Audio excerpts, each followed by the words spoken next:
All right, everybody.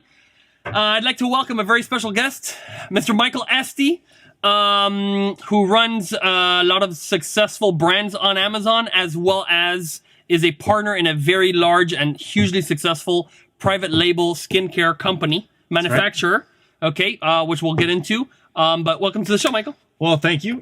Great to be here. Glad to be here. It's been an interesting journey, kind of getting along all these different. Have my hands in kind of a lot of these little buckets here. But yeah, I have an Amazon business, also partners in manufacturing business that sells products to the Amazon business, and kind of have my hands in all of those pots. But I'm trying to scale it and grow it every year. We're definitely having a lot of success with it, but there's so many moving parts to it. It's a lot to keep up with at this point, but there was a beginning where it was just me and myself and my ideas, and with one product back in 2014. Nice. So that's a great start. It's a fantastic time to have started. And I'm going to try to ask one question to everybody on the show, and it's going to be good. When did you start? Which you just told me. But how much capital, how much money did you start with? And then how have you approached the subject of loans or scaling?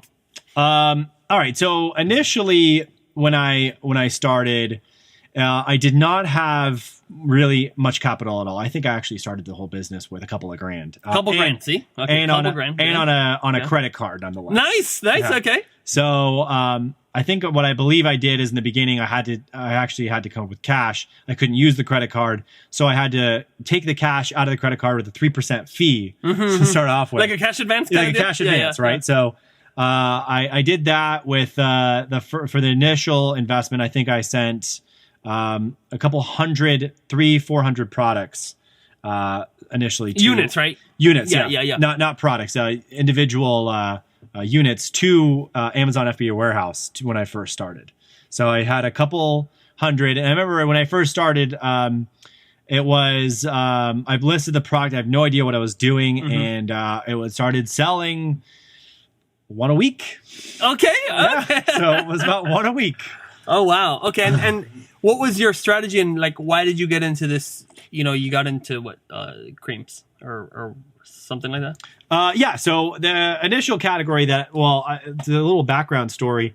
I grew up in cosmetics and skincare. My parents had a cosmetic and skincare company from when I was a little whipper. You know, so I was 12 years old. I was actually working in their cosmetics company. Oh, when I was 12. So, nice. Okay, no liabilities there. Yeah, I was also in California. Yeah. And we don't have to go into that story, but as I grew to 16, 17, it was just an industry that I was so familiar with that I actually started working for all these companies that were selling skincare products. And I was doing it at trade shows. So I was, so for years from the age of 16, 17, I was traveling around the US selling products at trade shows. I was familiar with one-on-one sales. So, and I knew skincare as well. I knew people wanted, I knew all the objections to why they would buy it. So I got familiar. By the time, and I did that traveling salesperson selling skincare products till I was about 25. Wow, that's quite some years, maybe 7 years. Yeah, about 7 years of traveling. I was on a plane 3 times a week traveling, right? And going to these different trade shows, selling products.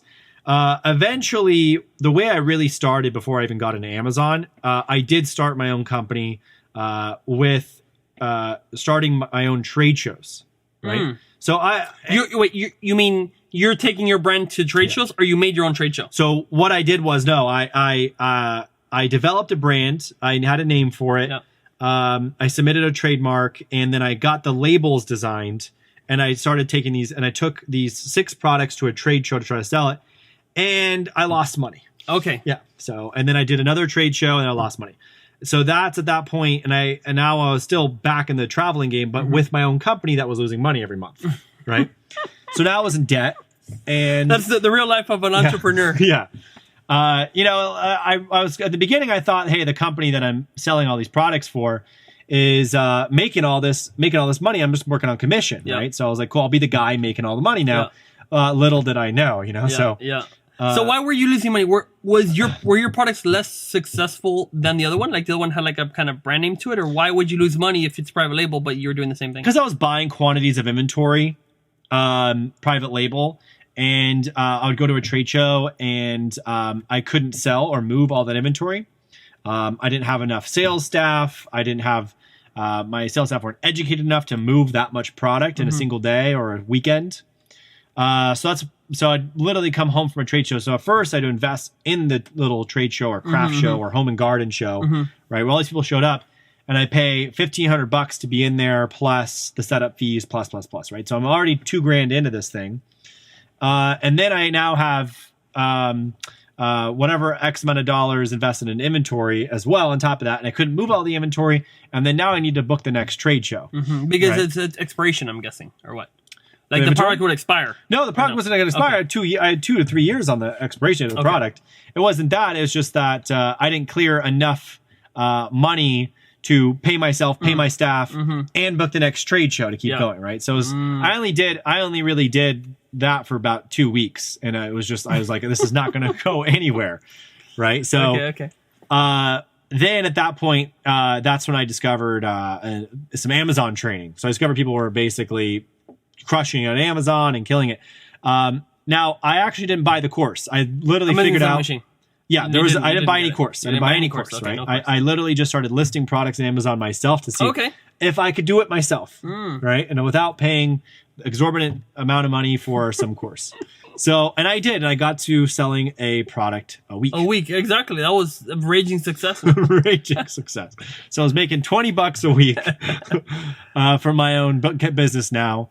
So the only thing I did at that point now was I heard about, an Amazon. Did you take the same product, by the way? I took the same product. The same one you were selling on the streets, on the trade shows. On the trade shows, same product. Oh, I just took one of them. Oh, okay. I needed to move the product somehow. So you already had a trademark and everything. Yeah. So I went in a little bit differently than most people. I didn't have to develop that.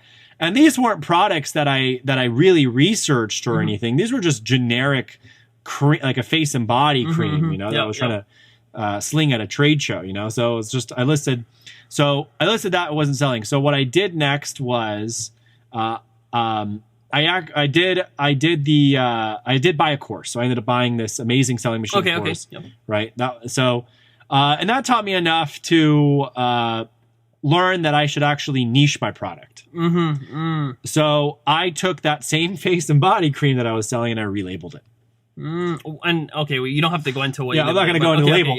So a niche, guys. So for example, that would just be instead of selling a scissor, you can say like this is a barber scissor. Well, of course, a barber scissor is specific, but like it's a scissor for a chicken or something like that. And then that way, you're targeting a specific audience as opposed to just, hey, I have a cream, or hey, I have selling a scissor or whatever. Yeah, exactly. So that's niching down. That's what that means. Yeah, so you can sell, like, in that particular circumstance, like there was, I could sell a face and body cream, or I can sell a, anti-dark circle face cream, right? Yeah.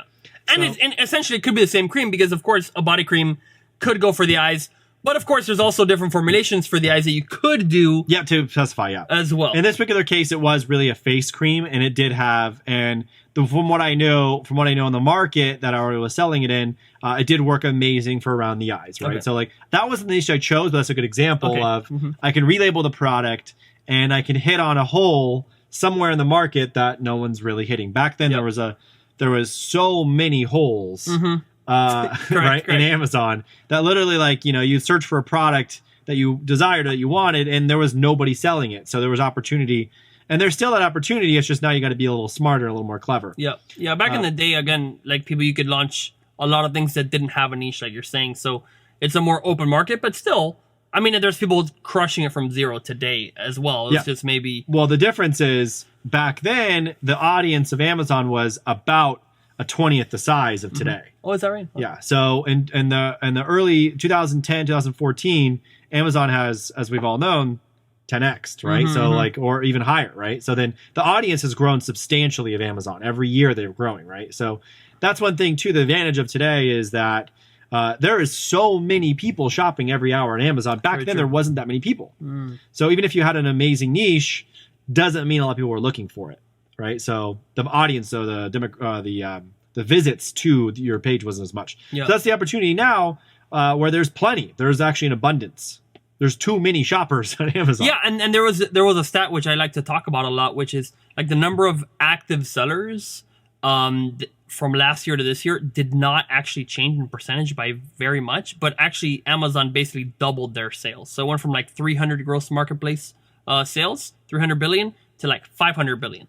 almost double, but the sellers selling over 100,000 did not double, right? I did not know that. That's incredible. Yeah. Okay, so that means that the market there's a lot more opportunity than I thought. Yeah. A lot more, and it's just anyway, it's coming, and of course, e-commerce is growing. So, but okay, cool. So you did that, you figured it out, and then that product, once you niched it down, started taking off right away, or how? What? No, it was pretty quick actually. So that first product that I had.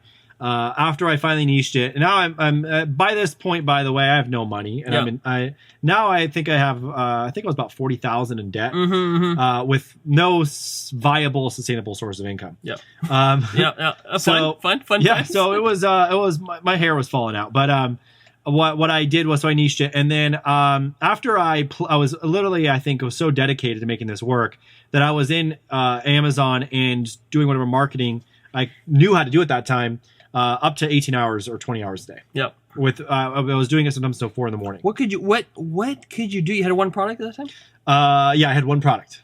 So how much can you do? Like, that's a really good thing, because people say, like, what do I work on all day? And a lot of people like check their sales and do this, and I'm like, well, I could say things, but what about you? What are you doing in those 18 hours? Like, you have one product that's up. What could you do to sell it? A lot of what I did was any additional training I could find anywhere, right? So the one thing I knew that I didn't know how to do this, right? So obviously I was ready to learn everything I could. When going inside of Amazon Seller Central, there's more now, but back then there was plenty of stuff to look at, right? So back then I would spend a lot of my time looking at every single tool. The tool I spent tons of time with and playing with was pay-per-click advertising, PPC. Yeah, campaign manager, right? So I kept playing with that and seeing, wait a minute, there's more keywords to hit. There's more directions to go in here. And then I was like, wait a minute, what if I also used Google's already really well-established pay-per-click advertising platform to link to Amazon? Like, what if I tried that too? Well, so you're running Google Ads to your Amazon page, right? Yeah. Okay. In the beginning, I was also testing that out to see what happened. And then I was like, wait a minute, I know that also Facebook advertising is a good source of traffic. Now I'm new to marketing, right? I'm just playing with all these things. So when I went to Facebook, sending traffic to the Amazon URL as well too, to my product specifically, I was just spending hours just testing to see what worked, what didn't work. And also then I started making videos on the product, right? And I was like, cool. Well, that's early at that time, like 2014, 2015. Yeah. Okay, so I started making videos on the product and making ads based on those videos, and putting the video and uploading it wherever I can. And also was focused on figuring out new ways to get reviews on the product, right? So there was just a lot of time figuring stuff out. Yep.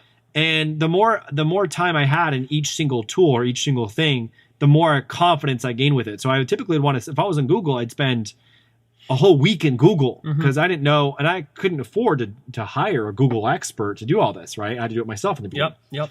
So I'd spend a whole week just getting excited and playing around with Google. I spend a whole week playing around with pay-per-click advertising and Amazon Campaign Manager.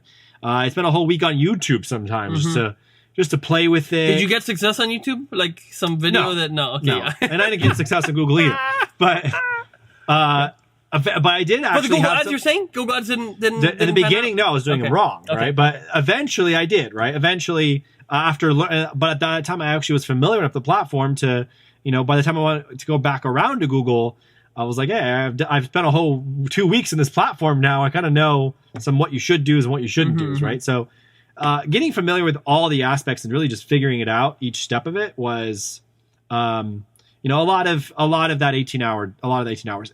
For me, it was very exciting. I couldn't get off it. I was addicted to trying new things. Yeah, let's see. Can we get one more sale a day? Can you do exactly. Whatever. Yeah. And of course, I would check my sales probably on an hourly basis, see if what I did had resulted, because sales volume is so small at that point. Yeah, you can see. It's really easy to see if anything you did made a big difference, right?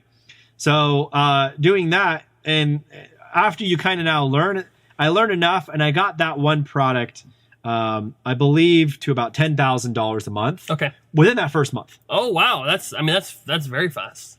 Yeah, it was very fast, right? Just from spending so much time playing around with it, right? So of all those things, right? The Google ads, the Facebook ads, YouTube, maybe YouTube ads, just YouTube organic? Just YouTube videos. Yeah. Amazon ads, whatever else you did, what were the things that did make a difference?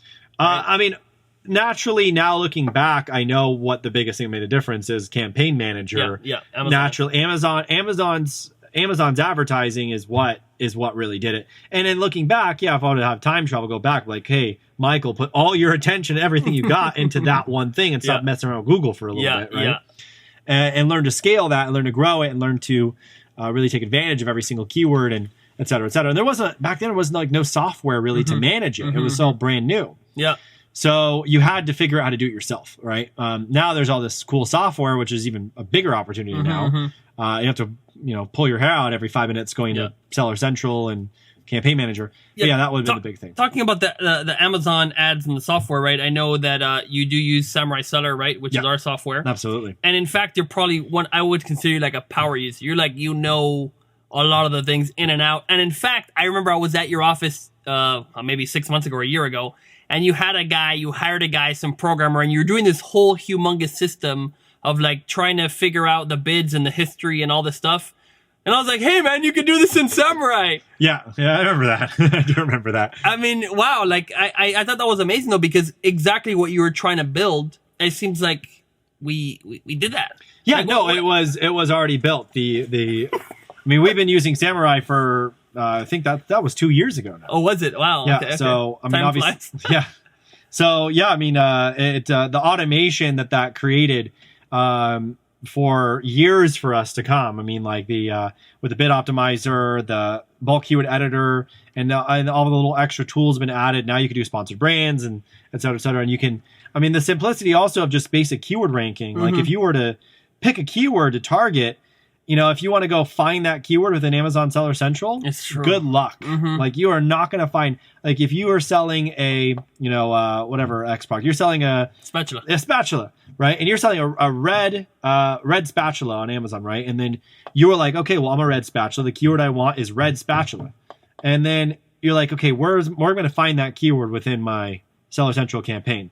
It would take you sometimes hours. Like, you cannot like find it. It's true. And again, some of the guys who are listening are advanced and some of them are not as much. But essentially in Samurai, you could just search by the keyword on your whole campaign. In Campaign Manager, you can only go to the campaign itself and then search within the campaign. Then for the keyword, if it's not there, that could have several ad groups. I mean, it could get a little bit crazy. It gets a little crazy. So for sure, in Samurai, one of the features is you can search either by the search term or by the keyword, and it'll show you everywhere it appears. So for the strategy of I mean, the whole Amazon is a search engine, right? It is a competitor to Google but only for products. Yep. So the whole name of the game on Amazon is when someone searches for a product like yours or the exact keyword that product hits upon, the name of the game is getting on the top, right? Yep. So you can't do that really without and rank those keywords and make sure you're placed with your ad at that top level without using a software program. Amazon doesn't have the system within itself to actually be able to do that. So without like the software program like Samurai Seller, I don't actually know of any other software program that does it besides Samurai Seller actually. So without Samurai Seller, that you can find that keyword individually, customize your bid for that, and then you can open up a new window and see that you are the top guy, officially mission accomplished, and now you can start ranking for that keyword. Like that's what most of the sellers do. That's how we do our ranking. That's how we increase our sales. That's how we grow. Yeah, it is. And I think people do need to really understand that. Like if you are making organic sales and you double down on your ad strategy, you're going to make more sales. Like the ad is a super key thing. Like you could spend 18 hours going to Google, going to Facebook, going to YouTube. But at least I would say if you're going to spend 18 hours, you probably should spend maybe 14 or 12 hours on Amazon ads. And I would agree, yeah. And then the rest, optimize the listing, maybe some keywords, and then maybe put an hour into experimental time. But ads is very much proven. And that's what I tell every new seller that comes on board. Yep.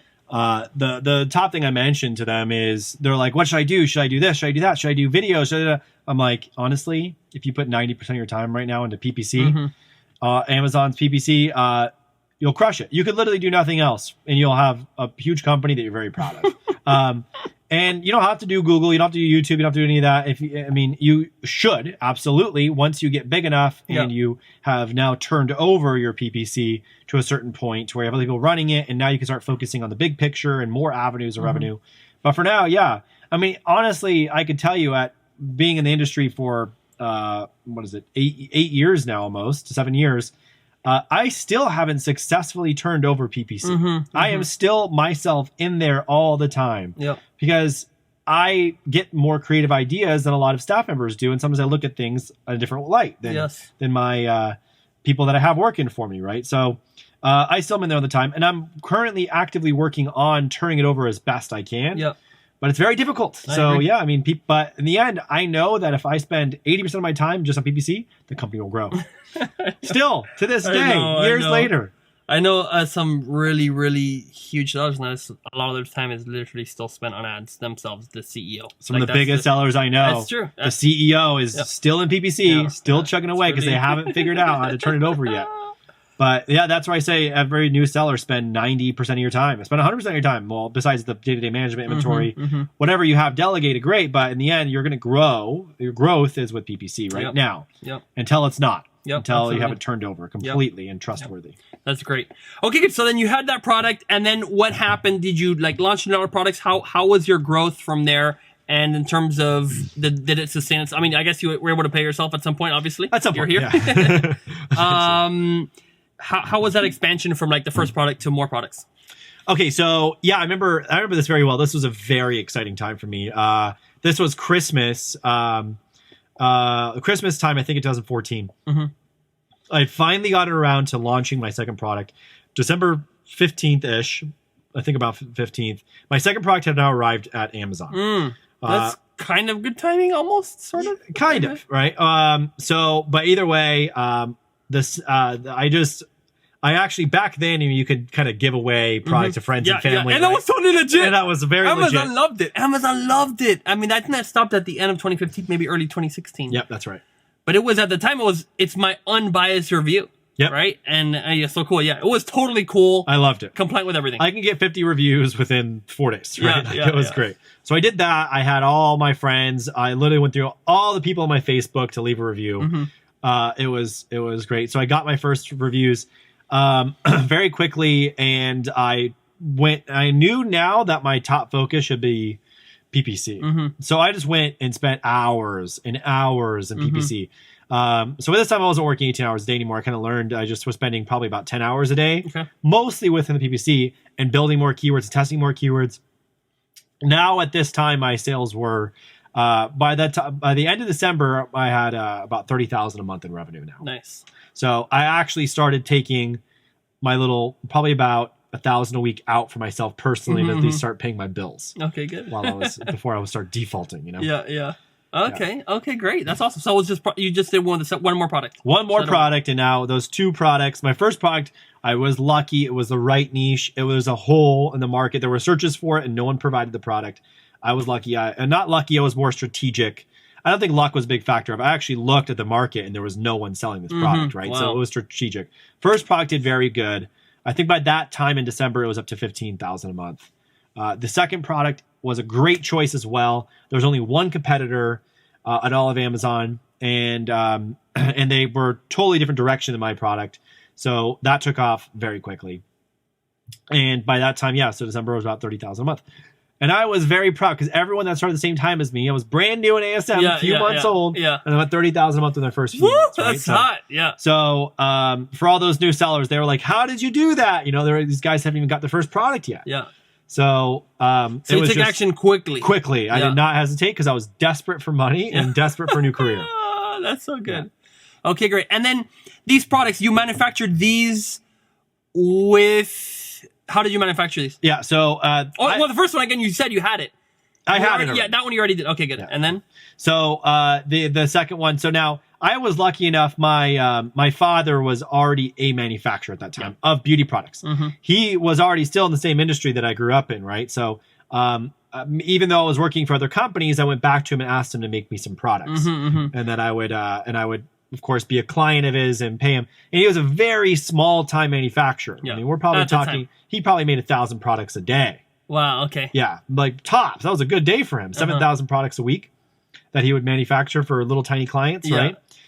So I went to him and I was like, can you make me these products? So originally for the trade show gig, he did that. So then I ended up somehow clearing out the rest of my trade show inventory. It wasn't very much left. Okay. I actually did list it on Amazon and did sell it. Okay. But those were products that were not researched, and I probably sold one a week or one a month. Okay. So And you just cleared it out eventually. just cleared it out eventually, right? So those products were not niche. So the second product did well, but so this time I only had 2 products on Amazon. I eventually started listing all the rest of my inventory from my trade show days. Started selling those a little bit too, but yeah, he was manufacturer, and that's how I was really quick to the punch. So I was in sort of this, it's all about who you know type thing. I knew my father, and he was there, and he was already manufacturing. So I was super quick, no turnaround times, no waiting for shipments from China. Right. That's great. That is a big advantage, of course. Yeah. And okay, so this company, Private Label Skincare Florida. Yeah. Right? So Okay. and years later, so now I'm actually I joined forces. After building my own company for years and years, building my own Amazon company, eventually me and my father talked and we decided to combine forces and merge. And now some part of that company as well too, which is Private Label Skincare Florida. Nice. And so in that, right, I know that all of your formulations, right, you make unique formulations per client, right? So everybody's going to have, when you have a person talking to you, and the reason I'm bringing this up is because some people might want to, they don't want to make another product in China, or maybe they're just starting newly, and they could contact you guys on a contact form on the website, and they'll be like, I want this special formula, and you guys can make custom formulations per client, right? And they could be like, hey, I own this formula for that person. That's correct. Yeah. So that's so far we've made thousands of different custom formulations. So yeah, we have, up to 30 or 40 requests a week for Wow. custom formulations. People come in and they want, a formula of some special new serum that has some, Everest flower that only grows in this, and the gorilla hair from King Kong. Exactly. These very custom formulations that have these unique ingredients and a unique combination of ingredients they request, and we have connections in all the industry to get all those little ingredients in bulk and in short supply to make samples as well, little tiny orders of them. So then we make those for whatever client comes along and request those particular samples, and with an order. So yeah, that's why we have, in our books, I don't know how many 10,000 formulations. It's insane. Wow, that's great. So the company has grown very quickly. So your Amazon company's grown quite a bit. I know that you've grown a lot, and the manufacturing side has also grown. Exponentially from that time when you're making. Your dad was making at that time 1,000 units a day, and now obviously. Yeah. So over the years, originally the way this went is now I launched, of course, that from carrying on this time forward in a nutshell. I launched that second product. And then I launched that third and the fourth, the fifth, et cetera. And I kept going, and I added another brand at one point. So I grew that company eventually to about close to 4 million. Okay. Right? A year. Okay. A year in sales. At that was back in 2017. Okay. 18. Again, that's a 4-year-old company, 3-year-old company at the time, 3 or 4 years, and 4 million. That's pretty from pretty, 0 pretty to 4 hot. million, and what is it, 3 years or 3 or 4 years. So at that point me and my father had been talking, and we spitball an idea one time of merging an event, and then we're like, hey, it might be a bad idea. Maybe we should just combine forces and vertically integrate manufacturing and e-commerce. And he also had some Amazon accounts as well that he wasn't doing anything with. They were doing very small numbers, like very tiny. So altogether, we were about equal size of companies. And then once we combined, the company went from, I'll freely share the numbers. It went from about 7.6 million a year to over 30 million a year. Wow. So, and that growth was just in the last really 2 years. That's 3 the years. combined. You're saying that's the combined one? The combined. Okay. Yeah. So that's all combined, all said and done. That's awesome. So, and 50% manufacturing and 50% e-commerce retail, right? So nice. It's half and half. So you guys are making a lot of cash, and you're making a lot of cash for your clients, because I know this area of, let's say, skincare, the margins are pretty healthy. I think a lot of your clients are doing quite. A lot of clients amazing. are crushing it. Yeah. Because we have such an automated facility now, we have everything down at this point, right? We have from QC to production line to blending, the lab, etc. I mean, we have it. It's a very easy, beautiful flow line of manufacturing. So what we've gotten and because of all the automation and the quantity we can produce nowadays, the prices have gone significantly down for a buyer. And also, I mean, when your buyer goes to buy skincare from China, one, it's scary. Yes. Because it's skincare from China, right? And you don't know what the regulations are there. Sure. And let alone if something can happen to your customer, they get a rash, et cetera, your product liability insurance, up to what amount, et cetera. So when you buy, in the US, we do have a lot of regulations, and there are, which is a good thing, even though it's harder for us sometimes, but we can't send a product down the line without it being thoroughly tested and thoroughly everything. But because we've streamlined that process, we were able to get our prices down really low. And so, in the end, the client makes a pretty hefty margin. And he can sell a $40, a $30, or $20 beauty item on Amazon when he pays $2 or $3 or $4, right? Yeah, that's brilliant. Guys, and the one thing I always talk about is the ROI, right? Because if you're buying a product, like if you're buying a physical product, let's say you're selling a pen, sometimes you're not going to be able to sell a pen for more than $4 or like $5, and you know what I mean, or a pack of pens for $5, and you're spending whatever. Like, there's not that much room on there. So this is a way to have a special product where no one is going to copy you because they do not have your formula, right? Yep. So what do people do? So let's say someone's like, I want to do a skincare, right? They contact private label skincare Florida, and they go, we have this formulation X. I did this features on Amazon. What do you see the difference between people doing skincare that just tank and the guys that actually do well? Like, it's from, again, my experience, but you can clarify. Sometimes the price is, nobody wants to buy like a $4 face cream, right? Like, they're like, I'm scared of that thing. In the physical product space, it's very different. If you have like a $4 whatever set of pens, like, people will buy it like crazy. But in creams and the stuff, like, what is it that makes people sell? So, and that's going to be, I mean, there's so many factors, and beauty becomes a whole new animal than compared to other products due to the fact there is a feeling of buying products in beauty. There is an aesthetic, and there's a certain beauty that products have to have. There's a certain display they have to have. So a beauty product actually has to solicit an emotional response from the first visual of that product, which, and then they have to understand and they have to feel like it's a clean skincare product, right? So it's not full of harsh chemicals. It's a healthy skincare product and it's safe for their skin, and they can trust that brand, right? So you have to communicate. A seller that communicates all those things with his packaging design are the winning sellers, right? There's also lots of trends too. So if you can communicate that with also the trend of like in beauty, people love that small business feel now, right? It's not about the Ultas and the Sephoras and the huge brands and the Drunk Elephant. Of course, there's always a demographic that loves that too, and that's a huge company.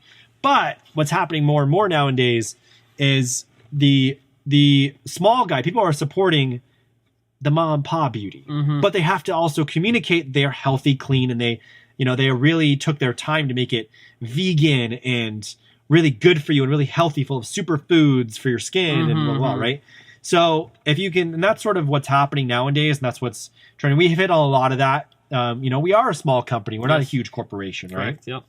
Family owned. I mean, hey, father and son kind of. And my brother works there. My sister works there. There you go. There you go. Well, the whole family is basically working there now, right? Yeah. So it's definitely a family business. So, and in the end, that's how a lot of our stuff is branded. I mean, we crush it because people want to support that small business, right? And then, and then there's the huge companies, but it's a good feeling when you buy that. And if you can communicate that in your label, and really give that solicit that emotional response in the beauty, you'll have it. Like, you got it, you can compete against these huge companies very easily because the customer wants to support you. They already know these guys have billions of dollars.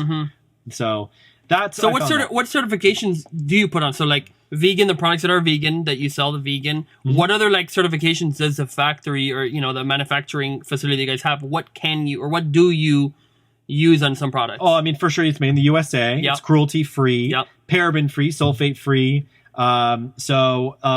There's basic, chemicals. There's, no There's other certifications that we'll do to kind of indicate. We'll also do clean skincare as well. That's, you can add little labels to that. A lot of your design will just indicate that naturally, that it's clean skincare.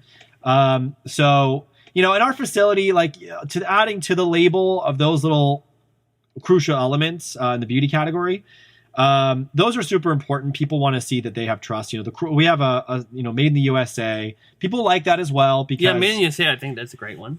Yeah, we are locally made. I mean, so with the cruelty free, that's also a big one as well too. So those. And how do you do that? Is that like, do you have to set up with some agency that sets you up as cruelty free, or how do you? Some of these things, no. Some of these things, yeah. But I mean, in terms of labeling the product, if you are not cruelty free and you actually test your product in animals, then or your manufacturer does, if you are caught putting that on a label, you can get in trouble from certain. Yeah, for sure you can have. So you're free to put it on your label. Whatever. Okay. Yeah, you're free to put it on your label though. Okay. If there's no, if you guys are not testing on animals, which you're not, right? Yeah. So things like that. Definitely put on your label. If you are not doing it, you confirm your manufacturer is not. Like we are the manufacturer. We do not test our product in animals, right? Yeah. We do certain tests, lab tests, and also what's called a patch test to make sure that they do not react or have any adverse reactions on human skin. Okay. So that way we certify the product is clean, good to go. So I mean, there's definitely some regulations on what you put on the label and what you can't, but it's pretty easy to follow once you understand the basics of it. Okay, nice. And then, so back to like just Amazon and getting the things visible on there. So in terms of spending time on ads, right? Let's just talk about like an ad strategy. Let's say someone's has a product and for some reason it's not selling. What could you do, or what do you do? Like, okay, this product, let's say, is not selling as expected. What do you do? Just taking from like step 0, like to optimize it, right? You have like a few hours and you're just like, hey, let me fix this product using the ads. It sold a little bit organically. The ads are not doing well. What is kind of your strategy? To revive, I always call this reviving the dead, right? Okay. Now, I always find it tough sometimes, especially if the product's been sitting on Amazon for a long time, with being a non-seller or being a dead product, right? So my phrase that I always say is it's easier to give birth to the living than revive the dead. Yeah. So I love launching new products, and it's very easy because Amazon gives you a lot of reward for a new product. Amazon loves new products as well. So when there are a lot of attempts, though, I will give. If I have inventory, I launched a product. 2 months later, I look back. I did a ton of stuff to launch it, and it's still not really selling. It's losing keyword ranking. There's a couple of things I look at. The first thing I'll look at is their PPC campaign set up, and are they working? Are they functioning correctly? Are they getting impressions? Are they getting clicks? Are they getting bids? Yep. And if I see all those things are occurring, but none of the keywords are converting. So it is getting clicks, it's getting clicks, getting impressions. They're fine. Yeah, so that's the first step. Now, most of the time, though, I find out if the product seems to have good reviews and everything seems fine with the product, I'll most of the time find out that it's not getting clicks and it's not getting impressions. Most of your problems gonna be that. Now, I've encountered many scenarios on this. So the next scenario is, so I kind of have a checklist. The next scenario I'll go through is, okay, if it's getting clicks, getting impressions, but no one seems to want to buy it. What's wrong? Yeah. Right? So now I'll actually take a kind of detailed look at the product listing. And I have people that do this now, but there are, I'll look at every little detail from the title to the pictures to the bullet points to the enhanced brand content. That's the whole listing of the product with all the graphic images. I'll take a look at everything. And then if I really just see that the product is 3.5 stars, I'm like, well, that makes sense, right? Instantly I found out why the product's not selling. It's because it's a really low star rating. Something actually legitimately went wrong with this product along the line, and people didn't like it, right? It burned their skin or did this or did that, whatever. Usually it's not burn the skin. It's it didn't specify that it's a body cream, not a face cream, so it burned their face, right? So I should have made the directions more clear, right? Whatever problem occurred. Then now I have to actually, what I do is I'll put it on a relaunch list. I'll rework the product.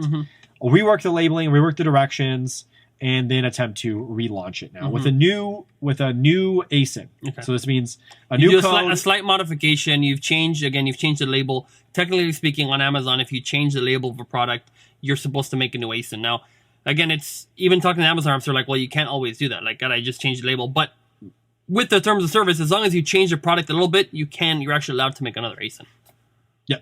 Yep. So which is what I do. The product always requires a change at that point, right? The label requires a change. The formulation requires a change. Okay. Something went wrong. Yes. So most of the time there is something to correct. Okay, good. It's because people don't like it, right? So I'm going to fix the parts. I'm going to look at the reviews. I'm going to see the parts they didn't like, right? Because the traffic was not converting, right? So I know, and I saw the negative reviews, didn't like it. Now, if the product is, so at that point, that's a whole different process, and it kind of goes off to two different paths, right? If the product does have good reviews, and it is 4 or 5 stars, 4.5 stars, I'll see like a 4-star product. I know the advertising will convert, but it won't convert that well sometimes. Yep. But if I have 4.5-star product or above, and the advertising is still, I mean, most of the time the advertising is going to convert. It just means you don't have enough campaigns or enough keywords, right? Which is pretty much 99% of the time I find.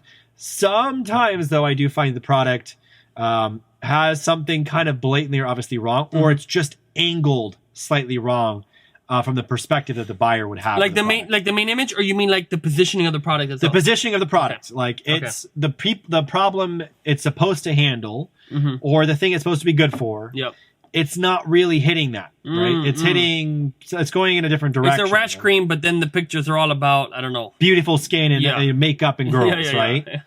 It's got great stars on it, but the pictures all reflect like just a beautiful, summer day and a girl and with makeup on. You're like, but it's a rash cream, right? Let's show some rashes, right? Something obvious like that will usually be occurring. Otherwise, in theory, every single product on Amazon will sell. With good star ratings, with relevant, good content, you'll crush it. And as long as you have your PPC on and your campaigns are getting impressions and clicks, and they will generate sales. And let's say it's not getting as many clicks or impressions. Like, how do you find the best keywords to advertise it? What's your strategy in terms of in the ads? The time spent in the campaign manager, like, what are the things that you're going to do?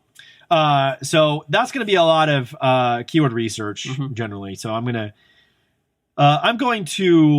look at I'm going to use a software program called Helium 10 mainly, right? So I love Helium 10. This software program has 15 software programs within it under one login, which is great. So they have a reverse ASIN tool, which basically allows you to take any ASIN and pull up all the keywords that it's ranking for and indexed for, which is great. So then you could pull those words that already Amazon has predetermined your product. So you're reverse ASIN your own ASIN or a competitor. I'm reverse ASIN. Okay. Yeah. So I will absolutely do my competitors as well too and gather keywords that way. But I want to see already, my first strategy is I want to get my own top keywords that Amazon already considered my product relevant for. Okay. Right? It's easy. It's low-hanging fruit. If there's something wrong with the advertising, I don't have those in there. And I want to individually be aggressively pushing those keywords.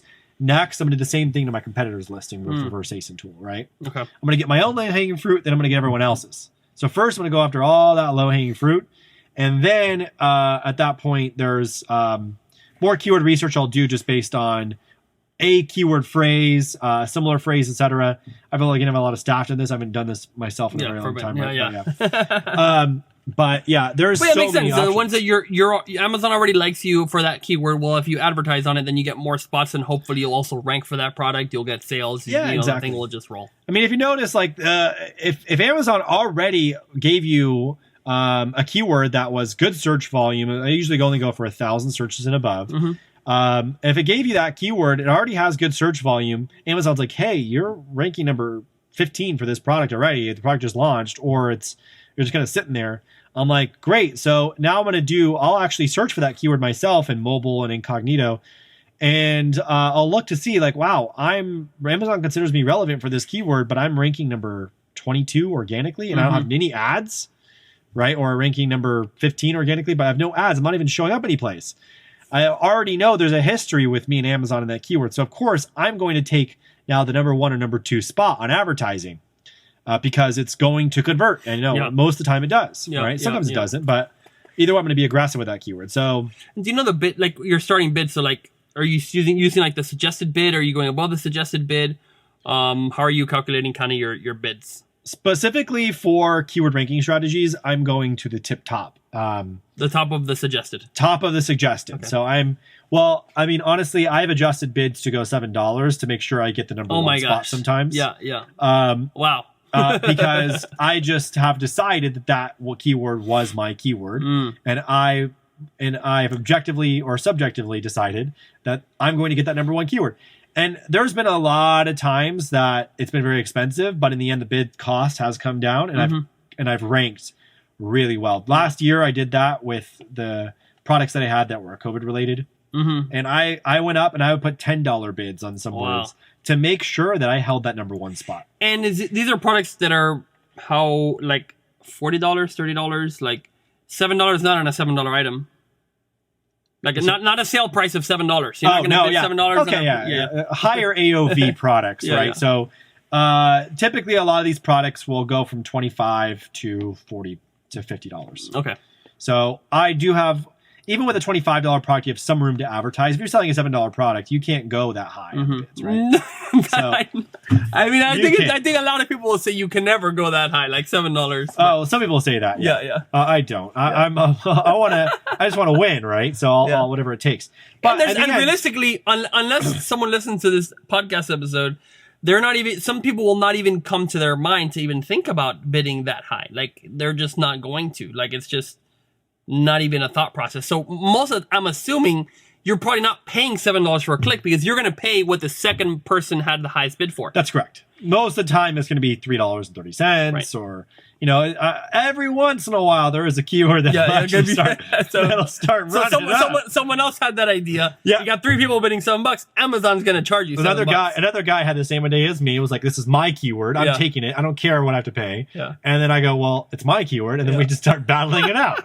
Right. And then I usually am a little tougher and a little stronger than him, and he'll give out first, and then I'll do that. And sometimes I'm so dedicated to getting a keyword, I'll just keep writing it, even with a really high ACOS, ACOS, which is the average cost of sale. Yep. Now, also, I don't really care if I'm spending $100 to make $100 in advertising on that product, right? Or even spending $120 to make $100.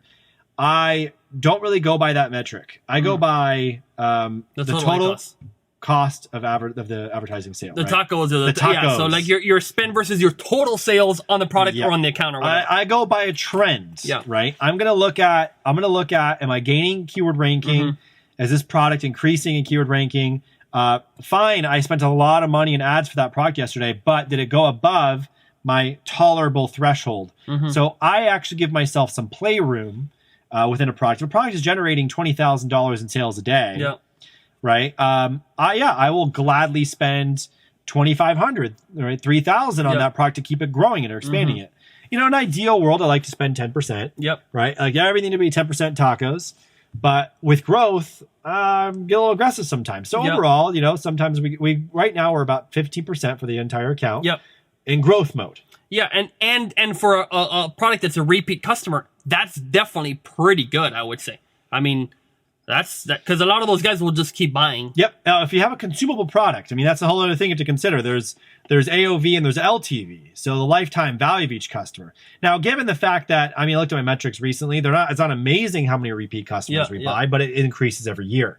We keep adding them on. So it's definitely a very workable strategy when you have a consumable to really invest in your future. Yeah. Okay, nice. Okay, great. And so, just kind of parting words, right? Let's say someone is like, hey, I'm done with China.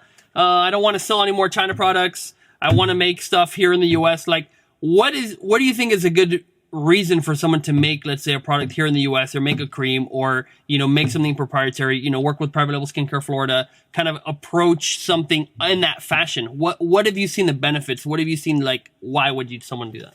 Why would someone buy from the US basically, or manufacturer like me? US or from you guys, you know what I mean? Or both, or whichever one you feel like talking about. Being in manufacturing for how long, since I was a kid, I've seen, and touring many manufacturing facilities, I've seen it all, and I've been to China as well, and I've seen manufacturing facilities there for beauty at one point as well.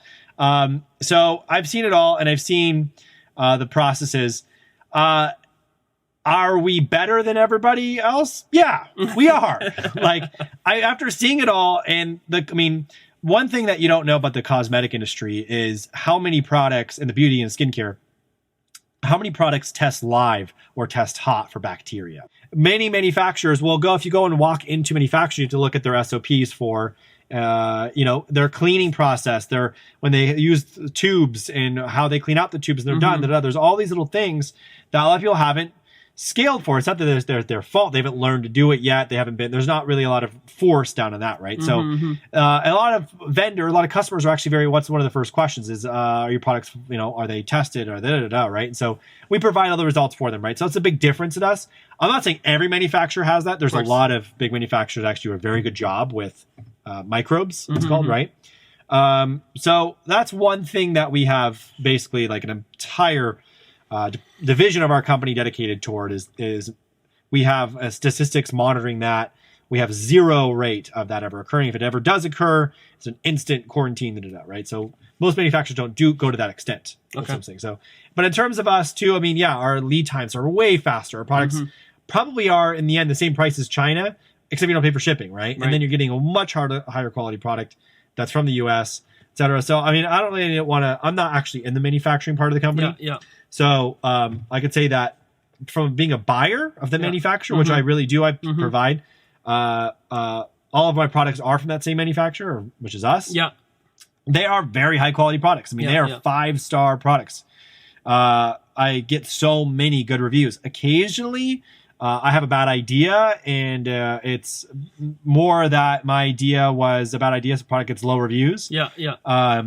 And even occasionally, there is a product that wasn't formulated correctly. Yeah. But that has really happened recently. Lately, we've gotten. Yeah, and I think you mentioned before. Let's say back in the earlier days, right? Someone might have had issues with a product because you had before outsourced some of this manufacturing process, and that has changed. What about the transition? You want to talk about the transition briefly? Yeah, we used to get our blending done. So this is basically the big vats of product, of a beauty product that is mixed together. We used to have that outsourced to a third-party facility. We had to stop because the product kept coming back hot, right? Yeah. So they did not have the SOPs and everything in place to make clean skincare, right? Or bacteria-free skincare. Also, bacteria skincare tends to cause breakouts and a bunch of other stuff too, right? So once we found that out, we immediately cut the cord and brought blending in-house as well to have our own standard operating procedures integrated with our own blending facility to not have any micro issues or blending issues or the product would be hot, right? So, and then also everything, of course, is triple tested, and all our products are sent in a quarantine area for 72 hours to make sure they don't grow anything. It's very common in the skincare industry for products to grow. Really? Cultures of stuff. You'd be surprised. Yeah. Okay, good. Well, I think that's a good time to end. Leave the idea with growing about the growing skincare. It's fascinating. So, okay, good. So, thanks so much for coming, and thanks. Yeah, absolutely. Okay, awesome. Okay, pleasure. See you guys. Bye.